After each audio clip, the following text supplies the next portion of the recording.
I like to say I'm thrifty, but I'm actually cheap. Synonyms, you know? Hi BookTube, it's Kim at K. Becker's Books. This is a list of books that I've thrifted from different sources. Thought I'd show them to you. So it's basically a thrift book haul. And I hope you're excited about it as me, because like I said in my intro, I'm wicked cheap. And I love buying books at thrift stores and on bargain hunts and everything. I am desperately missing my library sales that I haunt repeatedly throughout the year. There's one very small town New Hampshire library close to me who has a book sale room. And typically they have 2 big annual sales, and the room is usually open on Saturdays. So I realized that they had a book sale yesterday, which was the 25th, and I was able to go. They do very stringent social distancing. Masks were required. Only 5 people at a time were allowed into the store, which is basically 2 rooms. They had a box of masks and gloves and hand sanitizer. And they actually were taking first names and telephone numbers, and I thought at the time, like, what are they doing that for? But then I realized if they had somebody that tested positive for COVID, they might have to contact people that were at the sale. So I thought, that's a good idea. But anyway, so I'm going to show you books that I've thrifted lately, and I will show you those library sale books first. I was excited about this one. This is Mary B. by Katherine J. Chen. This is basically the story of Mary Bennet, one of the 5 Bennet sisters from Pride and Prejudice, and she's basically just a minor character in the book, in the movie, wherever. She's kind of the very stern, religious, pious sister, and this is a retelling of her story. So 50 cents, people. I'm gonna keep a tally and tell me at the end what my total is.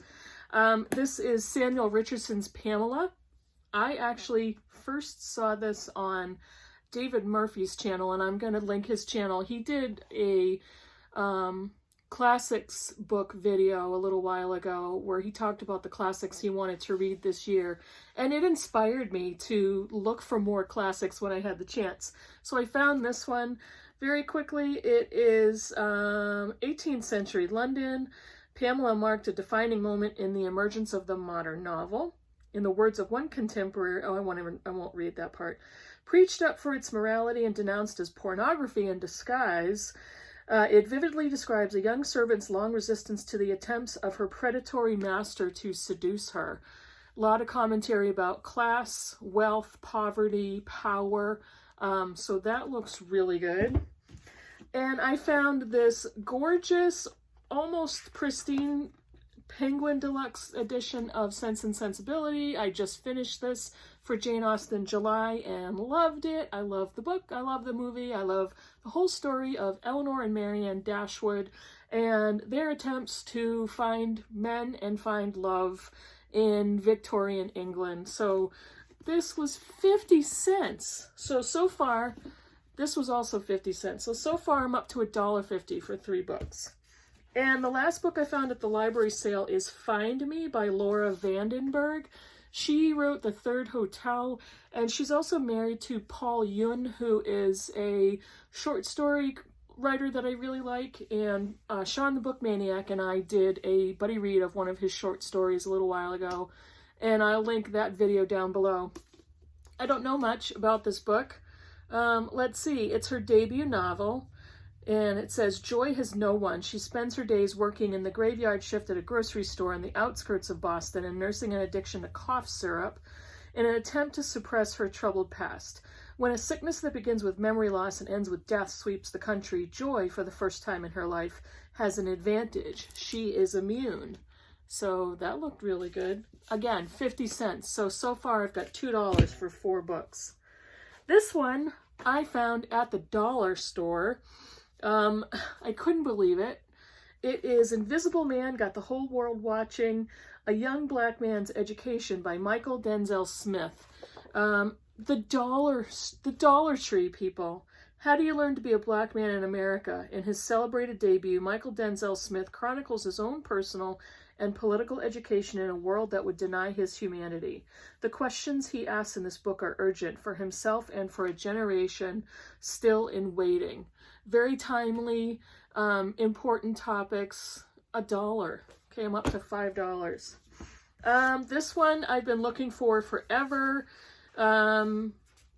Again, I'm cheap. I didn't feel like paying full price, and I didn't think I had to, and I did not, because I finally found it with the cover that I wanted. I did not want the movie tie-ins. I hate those. This is Just Mercy by Bryan Stevenson. I found it at Goodwill, and I'm not even going to say that much about it. It was just made into a movie. Unforgettable true story about the redeeming potential of mercy. Bryan Stevenson was an attorney that worked with the Equal Justice Initiative. This one, I think, was $4 at Goodwill. What am I up to so far? $9. This one was also Goodwill, and again, a pristine, almost looks like it's unread copy of The Name of the Rose by Umberto Eco. This is 1327 Franciscan Italian Abbey. I'm going to read a little bit about this one. The year is 1327. Franciscans in a wealthy Italian abbey are suspected of heresy, and Brother William of Baskerville arrives to investigate. When his delicate mission is suddenly overshadowed by 7 bizarre deaths, Brother William turns detective. I've heard great things about this book. I've never read Umberto Eco's. I love these types of stories, and I'm really looking forward to reading his writing. This one was $5 at Goodwill.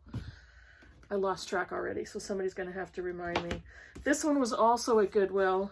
Again, I don't even know who reads this stuff and donates it to Goodwill. This is Samantha Irby's Wow, No Thank You. I love this cover. Just fun fact about me, green is my least favorite color, but I love this cover. I love this color green with the bunny rabbit on the front. Let's see. Samantha Irby is an essayist, and let's see, she's 40 and increasingly uncomfortable in her own skin, despite what inspirational Instagram infographics have promised her. This is the life of a Hallmark Channel dream. She goes on bad dates with new friends, spends weeks in Los Angeles taking meetings with TV executives and amateur astrologers, while being a cheese fry eating, slightly damp Midwestern person with neck pain and no cartilage in her knees, who still hides past due bills under her pillow. I've heard that she's hysterical, and really looking forward to reading that book. What did I say? $5? $5 at Goodwill. This one was $3 at Goodwill, and I think it's time to read the Illiad from Homer. Big hardcover deckled edge edition. This was $3. It's an old book, but it's in excellent condition. It's got red edges on the top. It's time. I don't know why. $3 at Goodwill. This one I was thrilled to find. When I picked it up, it still had somebody's tabs all along the side, so I took all of those. This is Fun Home by Alison Bechdel. This is a graphic novel, and I'm not always the biggest fan of graphic novels, but this one I really wanted to read. In this groundbreaking, best-selling graphic memoir, Alison Bechdel charts her fraught relationship with her late father. In her hands, personal history becomes a work of amazing subtlety and power, written with controlled force and enlivened with humor, rich literary illusion, and heartbreaking detail. Let's see. Distant and exacting, Bruce Bechdel was an English teacher and director of the town funeral home, which Alison and her family referred to as the Fun Home. It talks about her sexuality, her father's sexuality, and his death, and this I found at Goodwill for $5. I'm gonna have to tally those after. Did I show you almost all of them? Now, let's talk about thrifting books and used books. I don't have really any used bookstores in my area. I know of a few where I'd have to drive about an hour to get to them. And I do buy a lot of bargain books. There's, there's a Barnes & Noble near me, and there's some thrift stores where I can buy used books and donated books. I buy used books online a lot, especially backlist titles or classics. It's just makes more sense to me to buy them either in a bargain capacity or used. And I actually really love buying used books. What do I look for when I buy used or thrift books?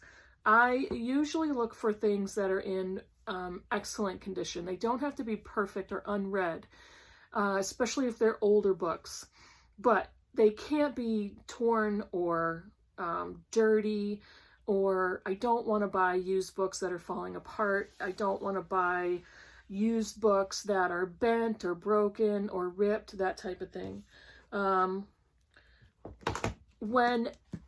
Here's some advice. If you go to Goodwill or if you go to a thrift store to buy books, it's really important for you to make sure the book does not have mold. And I learned this the hard way. The best way to look at it is to look at the top pages of the book. So here's the Illiad.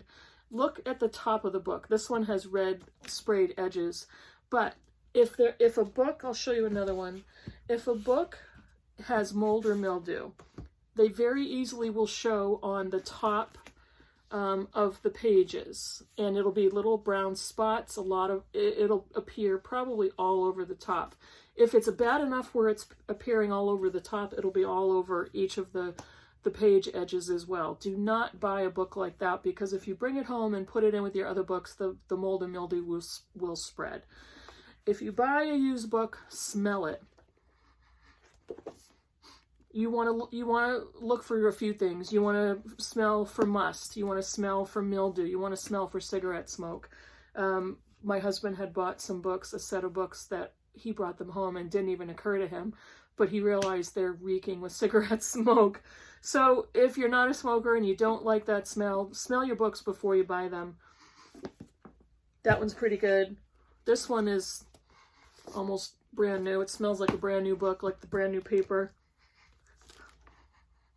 This copy of the Illiad is clearly an older book, but it smells fine. There's no mildew or anything on it.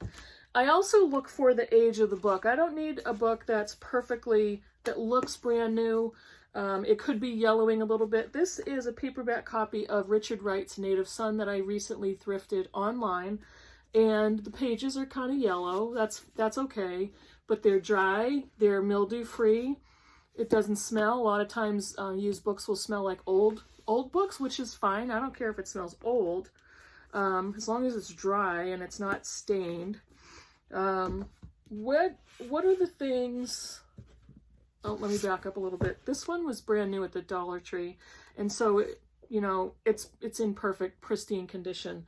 I do want, if I buy thrift books or used books, I do want to look for books that, like I said, excellent condition. If I buy them online used, I'm looking for a description of like new or like new, never read. I will buy books that are it's quoted as very good condition. Have I been burned? Absolutely. Here's two of my biggest pet peeves. Number one, if you are a used bookseller, whether it's on Amazon, eBay, Thrift Books, Better World Books, any used book seller online, all of those descriptions of book conditions are subjective. And if I buy a book that says like new, it literally needs to be in like new condition. It can't smell, it can't be ripped, it can't be 30 years old and yellowing. It needs to be like new. It can't have a broken spine. It can't have dog-eared edges or an edge where like a pet took a chunk out of it. No. And my number one biggest pet peeve is when I buy a book that's listed as like new and it comes in and it's a mess. I have contacted a couple of online sellers saying this book was listed as like new or very good. Even if it's listed as very good and it has a description, clean pages, no rips or tears, just dust jacket in great shape, it was red, but there's no underlining, highlights, whatever, that's fine. I'll buy that too, and I've done great buying those. But when it gets really subjective and the condition that in the book that I received does not match the description, then I get pissed. I bought this copy. I bought Native Son and Richard Wright's Black Boy, both at the same time. And I bought them from Thrift Books, which I really like. I love buying books from Thrift Books. They have great selection, great multiple types of conditions, and the pricing is pretty amazing. So I bought this as well as Native Son, and I really like this style of cover. It's an older book, which is fine. The pages are yellowed, no problem. This was listed as very good, and it was basically described as clean copy, it's intact, it's a little yellowish, but that's okay.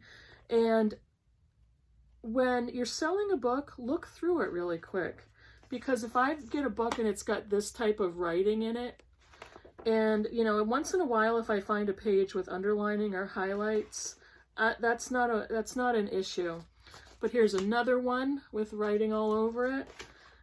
This was clearly, you know, a student's book. There's dog ears, and it's all in pen. There's notes and underlying. It's throughout the book like that. And this is a huge pet peeve. I mean, I could go every other 10 to 20 pages has that amount of writing and underlying and, you know, dog ears and commentary. Eventually, I can't read a book like this because somebody else's notes and underlying, especially in pen, are distracting. I can't do it. So I will find a different copy of this one and probably donate that. So let's tally. Okay. Fun Home was $5. The Illiad was $3, so that's $8. Richard Wright's was $4, so that's $12. $1 at the Dollar Tree, $13. $5 at Goodwill, $18. $5 at Goodwill, $23. $4 at Goodwill, $27. And then these 4 books from my library I spent $3, and there's one book that I bought for a friend, so it's not here. So I think I was up to $27, and then these were $2, so $29 for, I think there's like 12 books here, 11 or 12 books. That's my joy of book thrifting, and I do it a lot, and I do it from a lot of different places, and I save a ton of money on my budget, and I have a blast. It's so fun to do it, and I find some amazing books this way. You know, just some examples of the things I was most excited about. This one, Deckled Edges, French Flap, Penguin Deluxe Edition in perfect condition. This one, it's an ARC copy, but I bought it for 50 cents at my library. Yes, I know they're not supposed to sell them. This one, really looking forward to that. Looks really super funny. I was even really happy to find this in the condition that it was in. And this was a great jackpot to find. It's in great shape, and it was $5. So there's my thrifting experience. Hope you enjoyed it. Let me know below in the comments if you buy used books, if you've bought them online, what are your standards when you buy used books? Do you buy books that are falling apart, or do you hate doing that? Would you rather buy new books, and why do you like those more? So write a comment down below and let me know what you think. Thanks so much for watching, and I'll see you in the next video. Bye!